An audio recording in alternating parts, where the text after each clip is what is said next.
Tonight on The Flow, we're breaking down the top stories that are creating the biggest buzz online right now. Guns N' Roses, the Beastie Boys, and the Red Hot Chili Peppers make the cut for the Rock and Roll Hall of Fame. Who are Entertainment Weekly's Entertainers of the Year? And Alec Baldwin gets himself grounded. These are the stories that are setting social media on fire. The Flow starts now.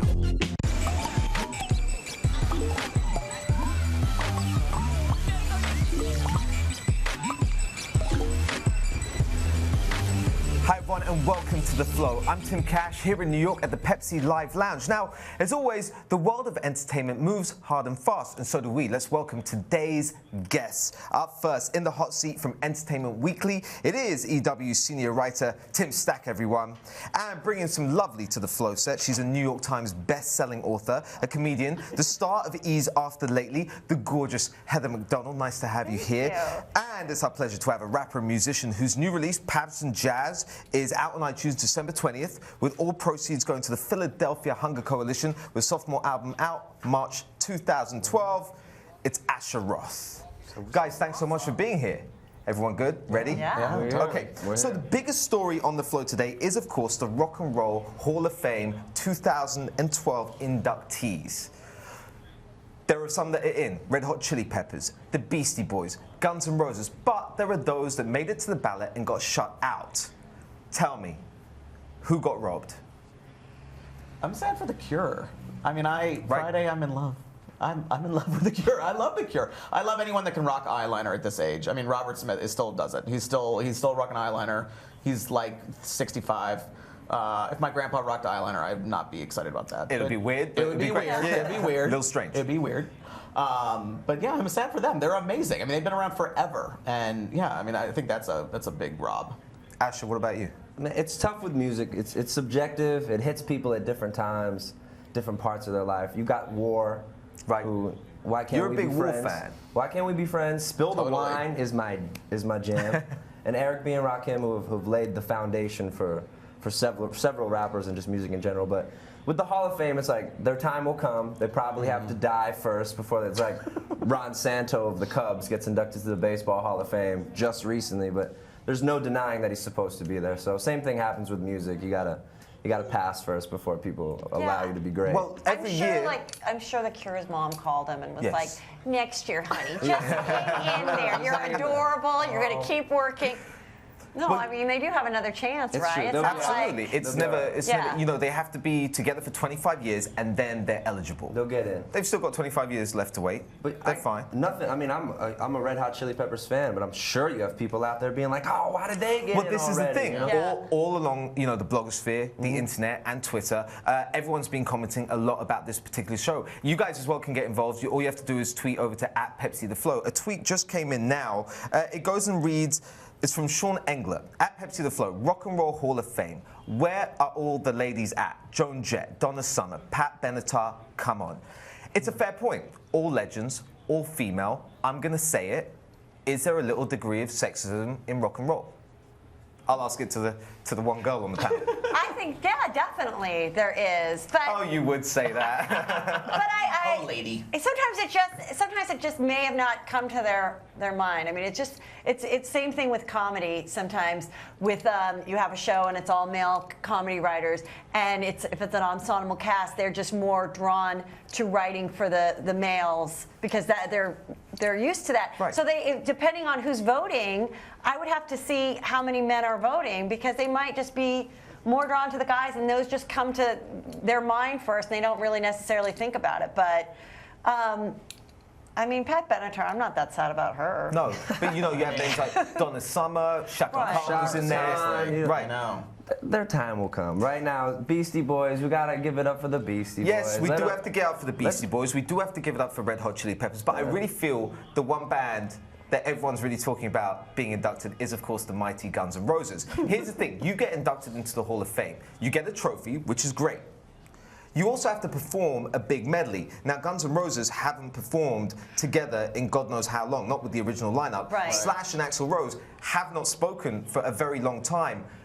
For this Rock and Roll Hall of Fame in Cleveland, when it comes up, do you think they're going to be able to get it together and perform on stage together their greatest hits? I would hope so, but don't you think that's some of the motivation of nominating and voting for them is because you're like, who would I want to see up there, and this would be so awesome. And I mean, if they can't get it together, can't Michaels just go and replace one of them? No, I'm just kidding. I'm just kidding. Also, does Axl still have like the cornrows and the facelift? Because I was saying he looks like a mom on spring break in Cabo with her teenager. Like, look, I just got cornrows. It's not racist.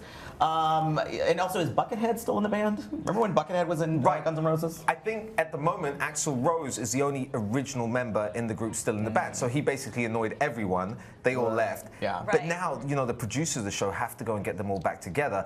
You know, a couple of people have been talking about it. Slash said, I have no idea how that's supposed to go. If Axl, Duff, Izzy, and myself start communicating, it could go one way. If we don't, God knows.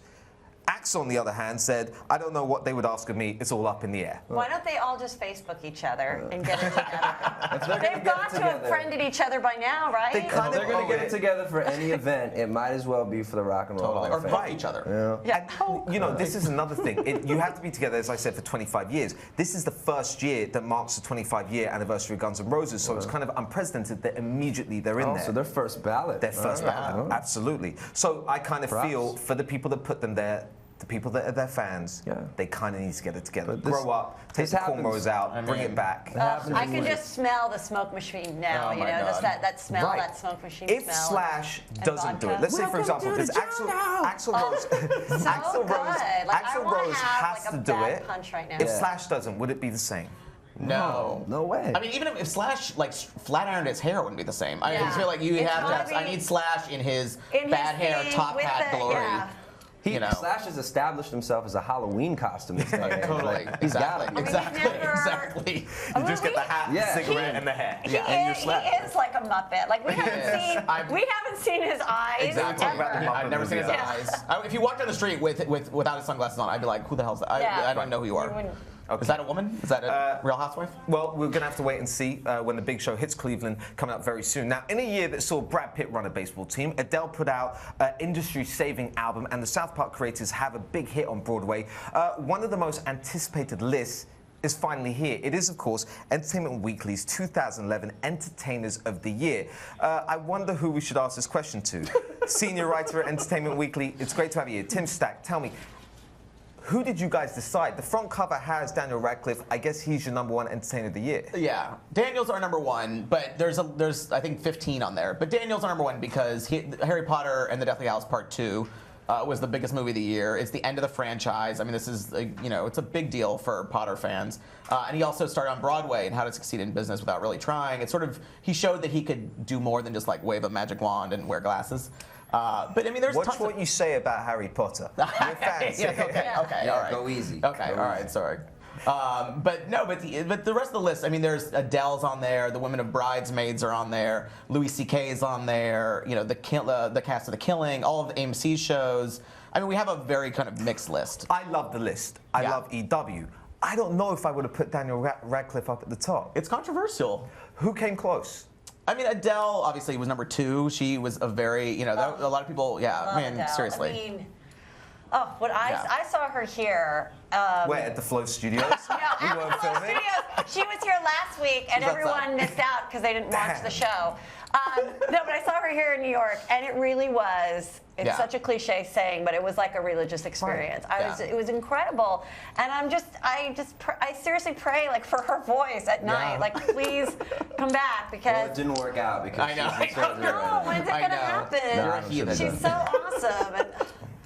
Another tweet just came in at Pepsi The Flow. Can't wait for EWS Entertainers of the Year issue. I hope Bradley Cooper, Ryan Gosling, and Katy Perry made the list.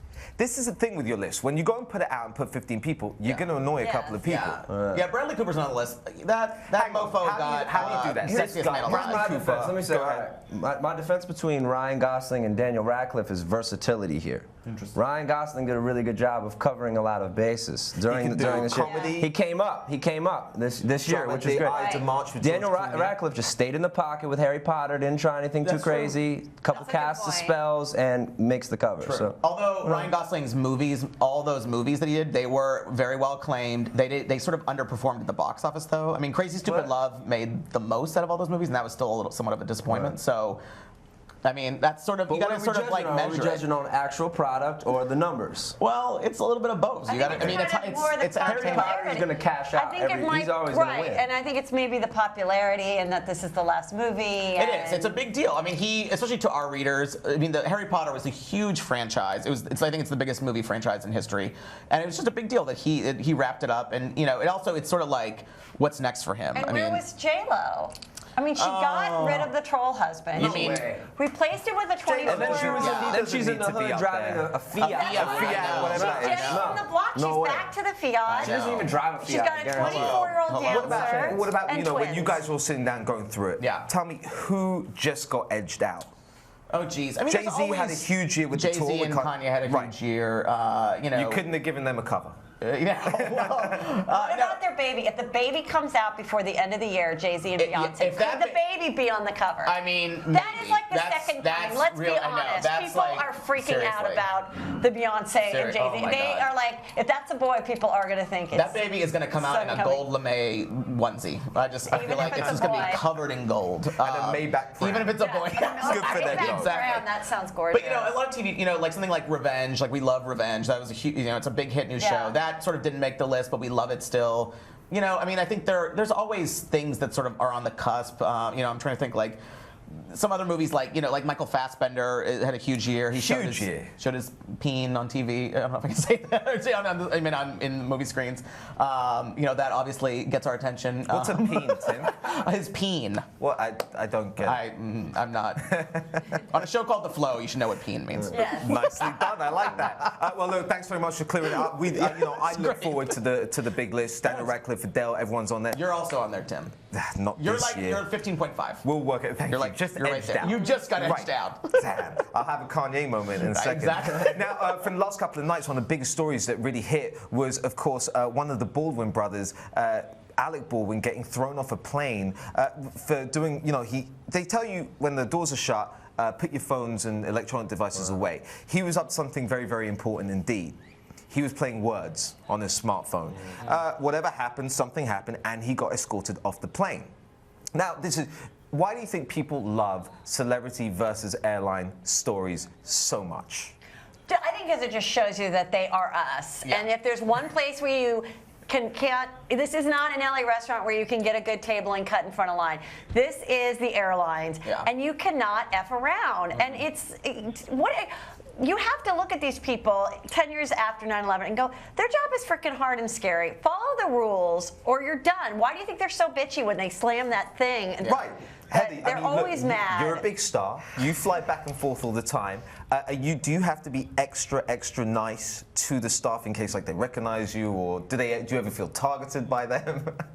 I always am extra nice, but definitely she did tell me to turn off my phone just after this coming here, and I was like, oh my God, I'm doing it. I'm like, please, oh my God. It's, you never know who you're gonna get. It just depends. Sometimes they're like, hey, it's fine, or sometimes they overlook the fact that your chair is still leaned back. Just depends what stewardess you get, or steward, or flight attendant. You are, you're very much into social media with the courier and everything. This sort of story, let's say prior to Twitter and things like that, would have gone away after a day. Absolutely. This is being talked about on last night's news. It's all over the Twitter sphere, the blogger sphere, whatever sphere. Do you think that's only because in the day and age we live, stories like this don't get buried? They still live. Yeah, absolutely. People are bored. They're talking about anything. Alec Baldwin's the man. I back him up 100% on this because flying commercially is the worst. And you got to get your words with friends in. So, no, it's one of those stories that really, who cares? Be honest with you, but Alec Baldwin is a cool guy, and like you said, it levels the playing field. And I think that he is, he's so beloved on 30 Rock. He's such a great actor. But because we know he has an anger problem because of the problems that he had leaving the messages for his daughter, 5 years ago, he has an anger problem. Right. He had a problem with his wife. That's why she left him. I mean, that's a situation. But I sort of understand. That's true. I mean, you just don't. What's kind of crazy is that we're talking about this and not some other really important stuff. Do you know what I mean? is So really Well, I guess they on that kind note, of we'll win. just wrap it up because Asher wouldn't have said so. That's it for The Flow, but the conversation still continues online right here and on Twitter at Pepsi The Flow. Make sure you tune in Monday at 10 p.m. Eastern. We will see you then. So, Asher, what would you like to talk about?